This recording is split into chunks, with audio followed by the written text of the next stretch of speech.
Welcome back. Yes, I'm wearing the same shirt as my last video because it's the same day. Just made a couple of videos today. 3 maybe, see how it goes. This is just a real quick, I guess you'd call it a tech tip on the easiest and probably cheapest upgrade you can do to any firearm, but in particular the Ruger Precision 22. It's so simple. If you hadn't thought about it, just look into it and do it.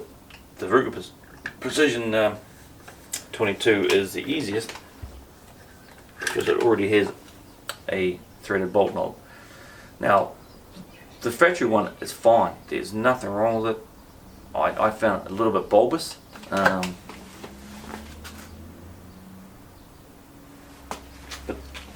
they do the job. But functionality and customization of rifles, blinging it up, is the 3 main factors I looked into this. And once I'd done it, I was like, well, that is just such a different gun to use. You wouldn't believe the difference just putting a slightly longer and different shaped bolt knob can make to the functionality and working of a rifle. I got a mate who's a bit of a machinist, and we were just randomly talking one day, and he said he was thinking about doing some bolt knobs and things like that, and might look at selling them.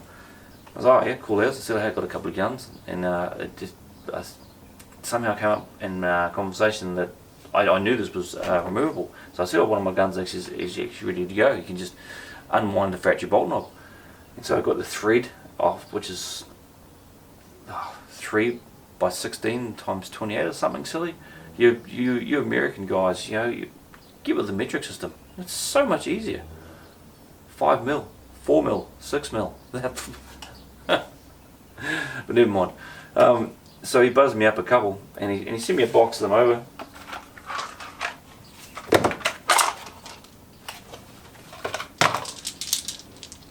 So he sent me 10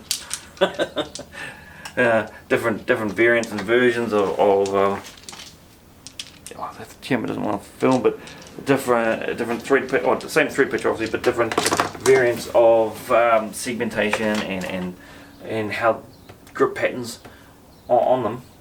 And the one I chose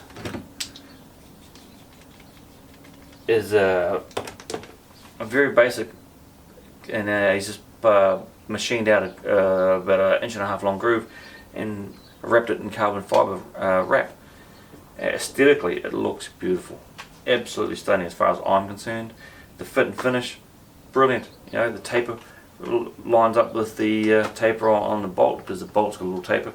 If you've got one, you'll know what I mean.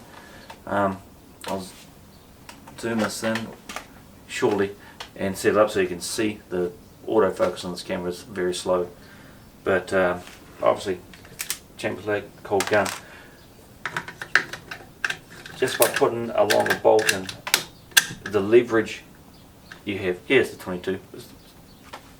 It's got a reasonably tight action on it, but just the leverage is just the difference in it is, for me, a lot more than I thought it would be. I thought, yeah, it just looks cool, but then you go to use it, and it's like, wow, the action is so much easier to work now and faster if you're into that. But yeah, and for some rifles I've had in the past, if you put a big scope on it with a big eye box on it, you have to. I've had to have put high-rise scope mounts on it so the bolt handle would actually clear it. And then it's if you had the problem, you'll know what I'm talking about. But changing just something so simple as the bolt knob, yeah, it might cost a few bucks to get the knob threaded, but the difference and functionality is just second to none. It is probably the cheapest mod you can do on a gun.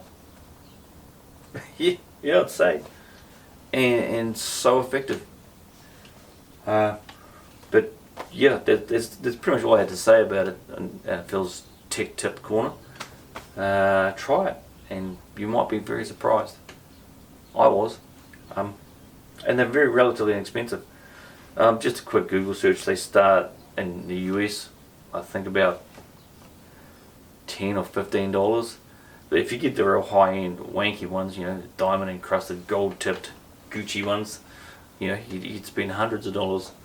But yeah, I thoroughly recommend looking into it. They make such a difference. But that's all I have to say on this. Cheers for watching. Have a nice day.